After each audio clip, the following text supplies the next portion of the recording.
Bonjour à tous, j'espère que vous allez bien. Soyez bénis, shalom.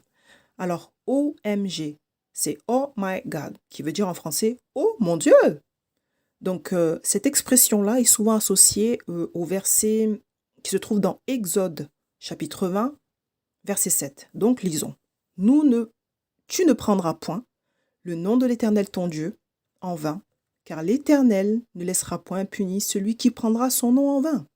Y a-t-il un rapport direct avec cette expression OMG et ce verset? Mon ami, pas du tout. Pas du tout, du tout, du tout. Tu ne prendras pas le nom de Dieu en vain, c'est le troisième commandement. Mais il faut savoir qu'est-ce que veut dire ce commandement-là. Tout le monde le lit, tout le monde le récite, tout le monde le connaît par cœur, mais finalement, tout le monde ne le comprend pas.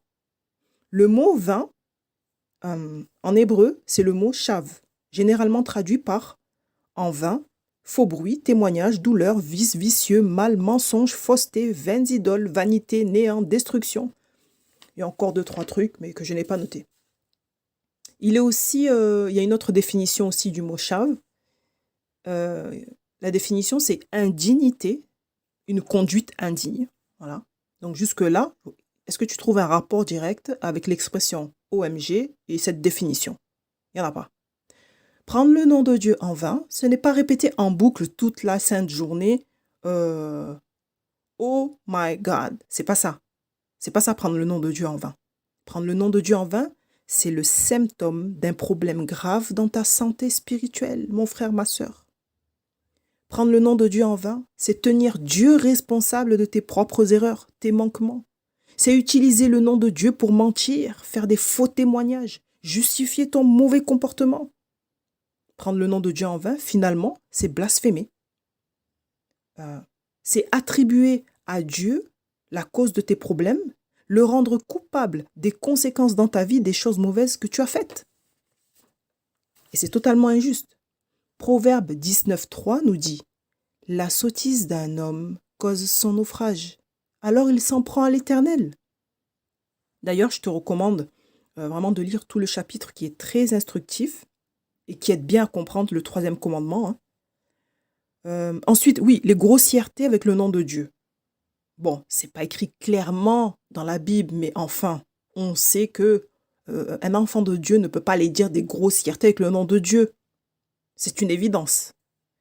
Lévitique 19.12 nous dit « Vous ne prononcerez pas de faux serments par mon nom, car en faisant cela, vous profaneriez le nom de votre Dieu. » Évidemment, ce verset, il rejoint le troisième commandement. Donc, si tu parles en prenant Dieu à témoin, alors que tu sais que tu es en train de mentir, ça, c'est aussi prendre le nom de Dieu en vain. Raconter des histoires à dormir debout et dire oui, oui, Dieu m'a dit. Ça, là, c'est très mauvais. Lorsque tu dis à quelqu'un, oh, je te parle franchement, je te jure, hein, je te jure. Ou alors tu lui dis, en vérité, je te le dis. Et que tu sais, c'est pas ces mots-là qui posent problème. C'est le fait de les dire et dans ton cœur, tu sais très bien que tu es en train de raconter des bêtises, tu mens. Ben, en disant ça, en disant je te jure, je te jure, je te jure, ben ça c'est pas bon. Tu le sais que tu es en train de mentir. C'est devant Dieu que tu le fais. Dieu sait que tu mens, toi-même tu sais que tu mens. Tout le monde sait que tu mens, mais toi tu jures quand même. Donc, prendre Dieu garant de tes mensonges, garant des mensonges que tu déclares, hein, c'est dangereux pour toi, mon frère, ma sœur. L'apôtre Paul, lui, il a fait ça aussi dans la Bible. Lorsqu'il a renié Jésus devant les gens, là, en disant qu'il ne connaissait pas Jésus. Hein, il a juré, il a fait des imprécations. Matthieu 26, 74 nous dit quoi? Alors il se mit à faire des imprécations et à jurer. Je ne connais pas cet homme. Aussitôt, le coq chanta. Le gars a juré, il a fait des imprécations publiquement pour dire moi je ne connais pas Jésus, laissez-moi tranquille quoi. Et encore là je suis soft. C'est pas vraiment ça qu'il a dit. Hein. Donc Pierre a blasphémé hein, en quelque sorte. Hein. Il a eu une conduite indigne. Donc, oh my God, hein, est une expression qui n'a strictement rien à voir avec le commandement de Dieu, qui fait que tu ne prendras pas le nom de Dieu en vain. Le seul problème que tu pourras avoir à répéter cette expression, c'est que le Dieu que tu appelles au travers de cette expression se manifeste. Alors, tout va bien se passer si c'est ton Dieu, le Dieu de la Bible.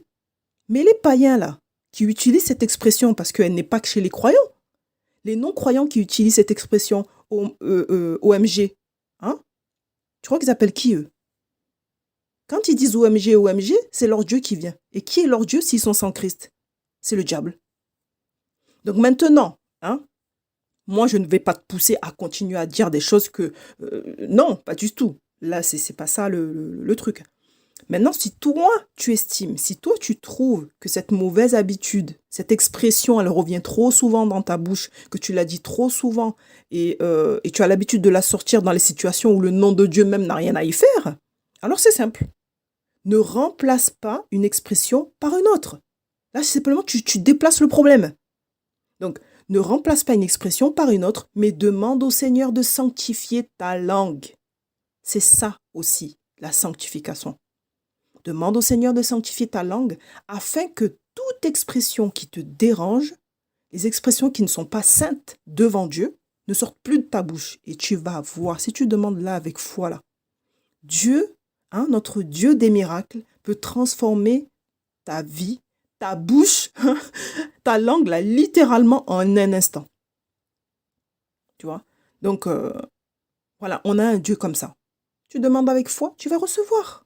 C'est tout. Voilà, c'est tout pour moi. On se dit à la prochaine.